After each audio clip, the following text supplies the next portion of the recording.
Welcome po sa Kainang Pinoy.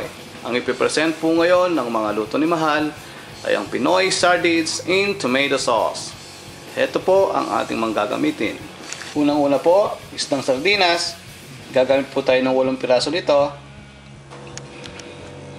Tomato sauce, tomato ketchup, olive oil, salt, pepper, at siling labuyo po.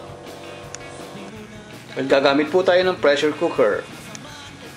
Ang unang step pong ginawa ko, inalisan ko po ng ulo itong mga sardinas at yung buntot nila. At ngayon po, akin po itong aasinan at lalagyan ng black pepper.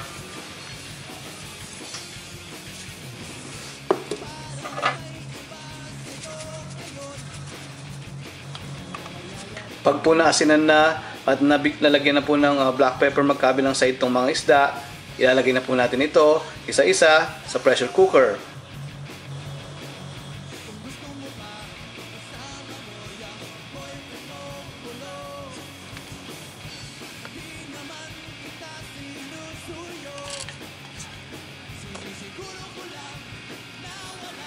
Susunod po, lagyan na po natin ng olive oil.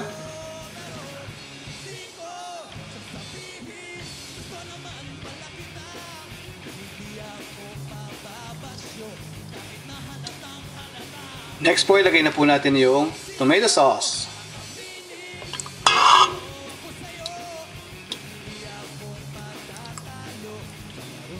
Ngayon naman po, lagay na po natin ng tomato ketchup. Make sure po i-cover po natin yung mga isda.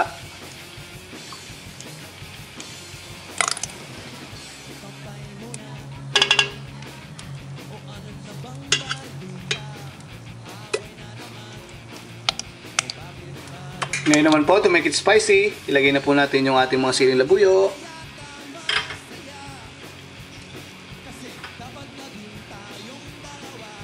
Ready na po siya. Takpan na po natin ang pressure cooker.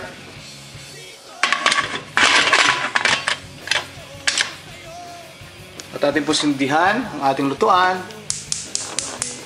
Panatilihin po natin nasa high heat ito. At pag nag-whistle o sumipol na po ang pressure cooker, hinaan po natin itong apoy at tayo pong maghintay lamang ng 20 minutes.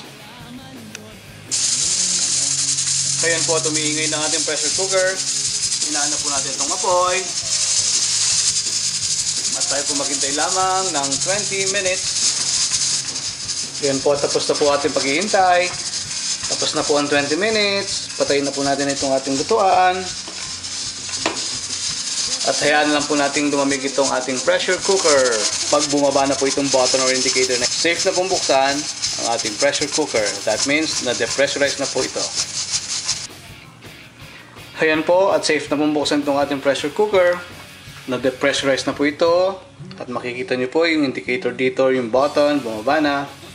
Buksan na po natin.